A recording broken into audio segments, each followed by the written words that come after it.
mucoo takka wal jaalannee turre eegumaa muciyyoo sanii wal barreen akkana ta'ee jechaa jira. Meegaa fala walumaan laallaa nafaana turaa isin inshaallah viidiyoo.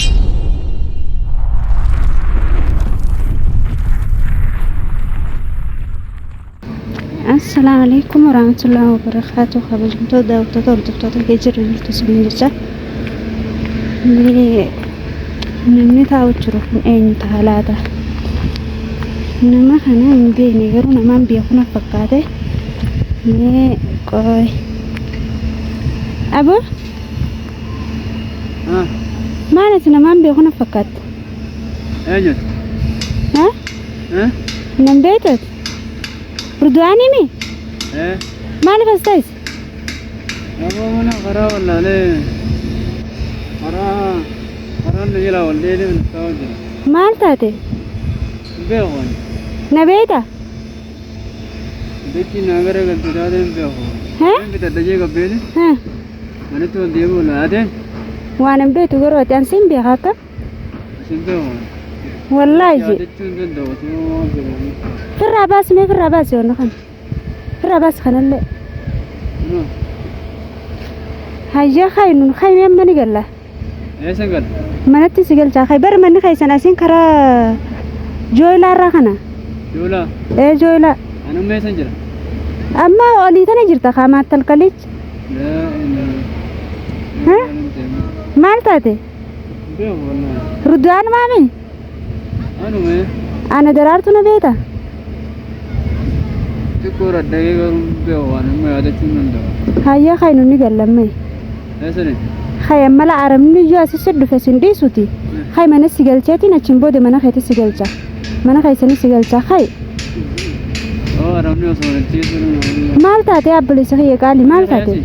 Manni kiyya asiin gadi laa. ay manuma keetiin dhufeedhaan Asiin ban mana kiyyaa miti fagoodha manni kiyya sirraa. Kay. Ol kay hayya. Yoon harkaan situ kemma aramni waan biraan nun jaa kay hammani galla. Awwa abboleessa kiyya qaali namaa godhe kaa. Qaali walii godhuun bareedaa bare bakka jirtus laal bakka jirtunis bakka hurrumaati laal bakka fagoodha. Anis laal hara magaalaa irraa hin olteemu jiraate hayme firraa baasi hay Rudwaan hay haa hayme anis fuula kiyya banee siin agarsiisa yeroo yoon hin beeknellee isaas dhukkuba moo ansiin beekaa jee hay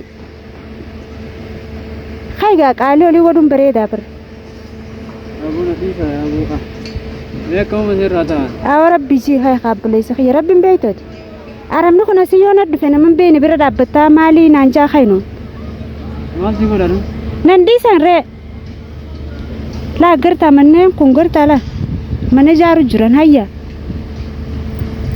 deem asiin gadoo deem nin dhufa kalaas eegaa mucaan kunii karaa keessa ta'a waan inni ta'es hin beekne ganumaan baruu ta'a kabajamtoota daawwattoota kiyya mucaan kunii osoon karaa deemaa jiru tiin itti dhufe osoon karaa deemaa jiruutiin itti dhufe waan ta'eef waan inni ta'e hin beekne beeku rabbuma kunoo lafa dheertu tan hurruma kana keessa deemeetu kunoo bakka tana dhufe magaalaa irraa hin dhufaa jira ani inshaallah mee walumaan agarra waan inni ta'es walumaan barra san ta'e akkana ta'e saniin ta'e karaa wallaaleetiin karaa taa'u jira naan jechuu malee waan inni ta'e naaf hin himne amma immoo namni tokko waan ta'e namni fi tokko mucaa kana an YouTube isaa jala seenee yeroo laalu akka waan nama fayyaa hin qabne shakkumaan na dhagamteetiin hayiini gallaajeeni fuudhe karaarraa kunoo gaa wajjin deemaa jira akkuma tasaa irra na fide akkuma tasaa irra na fide kunoo deemaan jira karaa deemutti jira inshaallah ta'ala rabbi haa fayyisu fayyadaba taatus fayyadaba rabbii taanaan ni fayya tammoo waan ni jiraami haa takka namni tokko akka fedhe nama godhuunis ni jira yaman kana keessa siirii heddummaatee mucaan kuni akka waan namni waatti godhee takka na fakkaate silleen beekuu naan jechaa jira kot Hon na jala deem laana narabni yoon harkaansitu kee jaarsa heetii miti maaliin aan janan disaniiti hon na jala deem kanaafuu inshallah rabbi haa fayyisuu ganama maasri yeroo akkam manaa baateeti yeroo sa'aatii 12 haa ganama maasri isaan dhagattee manaa baate isaan dhagattee manaa baate waafiti jaalin argan hayyee eenyu si arge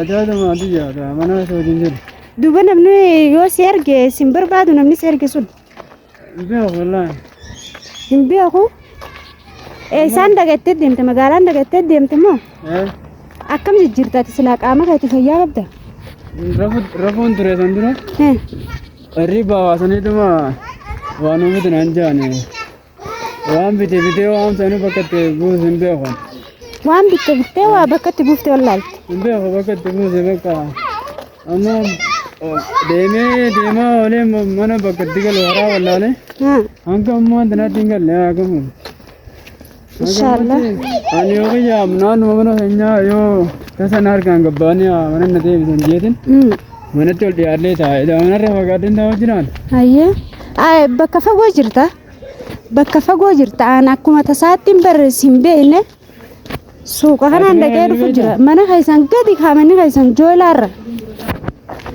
manni keessa wayaasi waan si beeku na fagaatu yaadachuun nan beeku ana nan beekne ammati hin beekne allah garuu qaamni kee fayyuma si qaba hin beeku yaadachuun nan beeku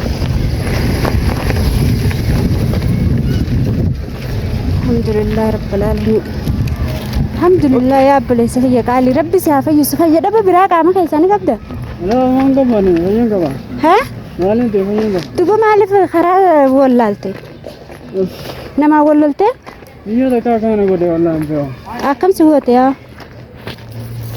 biyya sanii jaalachuman ture akka eegassan booda'anii hirriibaa hawwattiin jiru nyaatas yeroo nyaadduuf kana hin beeku waan nyaachuuf jiru natti fakkaata waan nyaatu jiru sitti hin fakkaatu okay duuba isiin sun wal ni beeytanii jalqaba duraatis ni beeyna akka jaamatti mana sojjaa soytee ni beeyti sojjaa eega hayyee wal jaalannaa yoo bare amma nama bira jaalattee nala gara galte taateen beeku godhuu Ndeni ikitu kama ngere tadi. Halkan kana akkate fulan matuma. Way duuba yoo nama wal isin yoo si jaalatteetis kan jaalatu taate rudaan dhalaaf jecha akkana taataati. Dhalaaf jecha akkana taate. Waan kana godhe wallahi mala. Duuba mee haya amma ati fayyaan qabdu jechuudha saa. Fayyaan qabdu fayyadamni keessirraa mul'ata bileessa fayya namni akkanumaan karaa badee karaa deemu wallaalee karaa keessa taa'u maali jireenyu kun jireenya duba bileesso. Hootu singal chamane sigalcheetiin achiin booda nama keessa yaa bileessa fayyati fayyaan qabdu. Maali makiinaa qabdu? Ana makiinaa niin bita inshallah. Naaf bitta? Warre duba karaa dheeraa kana makiinaa malee onni kamiddeem? Ati kamidda itachi makiinaa malee? Ani bara nama duratti hin gabbee agar. Fuuluma dura gabbaade? Mana keessan asirraa jechuun ammaan tana miilaan as dhufneemi? Sa'aa takka sa'a lamarra deemu ta'e. Maal ta'e si fide jinni si fide moo ifumaan deemaa dhufte? Wallahi dukkaana walumaatiin jiraa tokko waa bitee gabbee waluma dura hin jirama. Waluma dura jiraa hin daamalee ani dila kana. Laa ulaa dura hin jirtu deemu jirta amma lafa dheertuu tana garta. Lafa dheertuu tana deemu jirta ammaati. Dhageesse? Nama bakka ciisuun barbaada. Bakka ciiftu barbaadda? Achi goree firraa rafu. Laa koo asiin koo.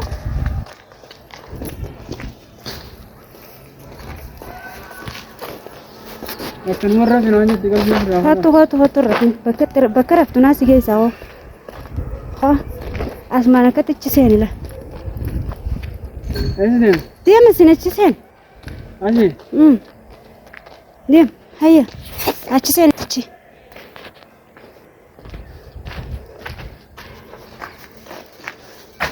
Sen.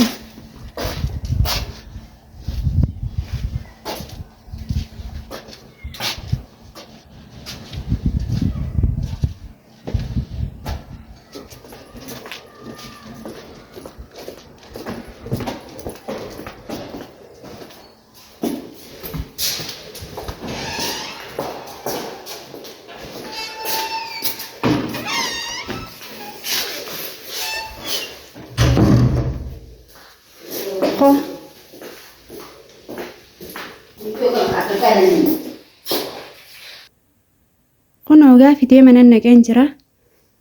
Manan naqeen jira gaa akka raafalaa akka rabbiin gartee rabbumaan nu biraa dhaabbatu waan inni ta'es hin beekamne.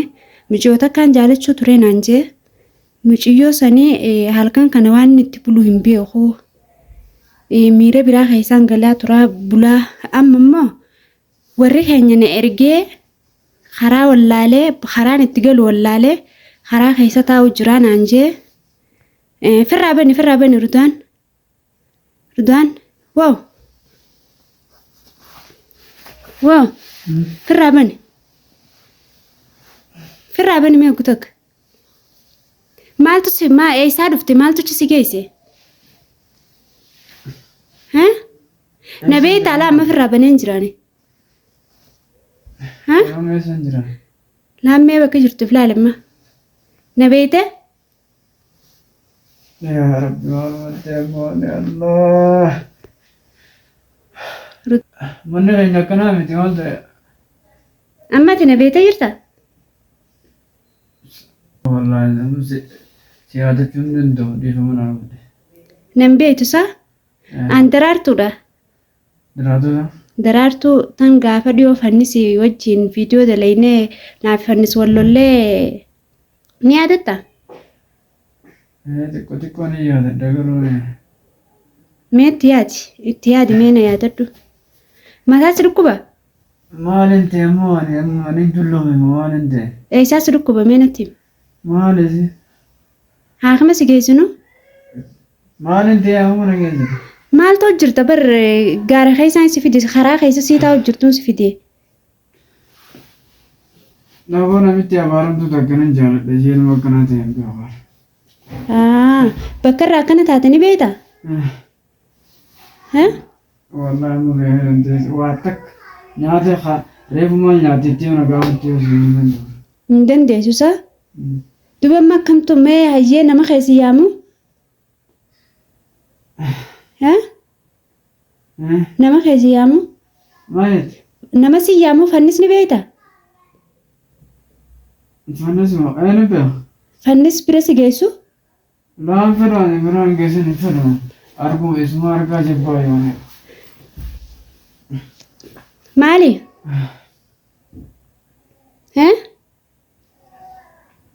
Amma akkamitti adda fe'an? Asgaa anaa si fide. Anaa si fide. Tamaam singalchaa kabajamtoota daawwata kiyyagaa mucaan kun akkuma agartan kunoo akkana jira waan ta'e hin beekamne garuu namaan jaaladhu mucoota akka wal jaalannee turre eegumaa muciyyoo sanii wal barreen akkana ta'ee jechaa jira meegaa fala walumaan laallaa nafaana turaa isin inshaallah viidiyoo biraa qabaddee hankaan isinii dhufu nafaana turaan isiniin jaa ammoo waan inni keessa jiru kana ni agartanii ni naasaysiisa walumaan namni yeroo takka takka firraa haasawa waan ta'eef mee ni naasaysiisaa niin gaafadha mee wajjumaan laallaa Rudaan akkaan sin jeeti mee eenyufa beektasi nama beektu ni qabdaa miti baraan si malee warra keessan hin beeku yemee natti manna keessan garuu bakka taatan hin beeku. Warra kan eessa jira? Eessa jira? Eessarraa kaatee dhufte eenyu si erge? Ani mana waa biti yaanii ganna baasanii waa bituu qabbee dukkaana wayii tokko dhaqee achimaan dukkaana sana hoggaan seenu dukkaana sana keessaa gaduun baane osuma dukkaana keessa jiru ati na dhufte. Dukkaana keessa hin jirtu bar. Eessa jirtu? Dukkaana keessa hin jirtu yaabbileessa kiyya. Sii karaa keessa taa'u jiruun si dhufe. Si dhufnaan Rudaan namaan beeku na fakkaata yeroo lakkumaan si bira ga'uuniin dhiiru namaan beeku mucaan kun jee yeroo kun ansiin beeka gaa'ee. Dubaani maal hin ta'e nama na beeku kastee wallaahi. Amma nan beekne jechuudhaati. Higa. Wallaahi nama naa godhe sirriin jiru ani mataan fayyaa kun. Yaabbileessa kiyya rabbi si haa fayyisu. Abbaan fayyaa rabbumaati rabbi si haa fayyisu garuu rakkoon ta'e maali? Rakkootiyyaan na dhibe yoo wanni sababa natti garuu urjii baana san ta'uu hin dhabde. Urjii. Isiitu sababa waan kana. Eessa jirti urjiin tun namaan beeku moo namaan hin beekne? Isiin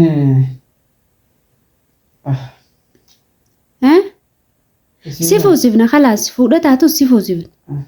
Rakkoon hin jirtu laakiin ammoo akkana faa ta'uun bareedduudha miti. Mataan si dhukkuba? Nan dhukkubna. Yeroo takka zau na jaamana. Yeroo sanaanuu ni gaggabaan ciisa. Bakka ciisa sana hin qabu.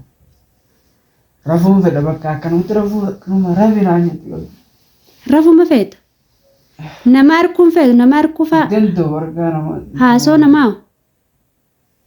Nama waan ta'eef fedhu waan. Haasoo namaa faa haasoo namaa? Danda'u takka waan danda'u. Hayyee. Dubammaan tana karaa mana keessaniis karaa manaas fideen jira amma. Tamaam? Ati nama meeqasi? Ani moo? Nama meeqaan si fakkaadha? Haasofni nama baay'ee na fakkaatan beekan. Allahu akbar. Yaa obboleessa kiyyaa anna uummata akkaati. Rabbumaan kaaliin si haa fayyisu. Haakima si geessinu? Hin feetu? Hin ajjeesu deemtu. Laasi na ajjeesu haakima si geessee dawaa si godhanii khalaas. Yookaan sheeka si yaamna khalaas. Sheeka maali? Maal ajjeesan? Maal taate nam beektu siin beeku naan jechaa jirta. Namni eegi saa meeqa manaa bee ilaa maan tanaa gaara keessa kunoo karaarra taa'amu karaa wallaalee karaa ittiin mana ittiin galu wallaalee abbuleessu maal taate? Mana keenya ni beektaati. Mana keessa moo? Manni keessan jooylaa irra jooylaa qabsii. Aboo nagalchi aboo. Nagalchi achitti gallaani anuu halaas fayyuun oolu. Basi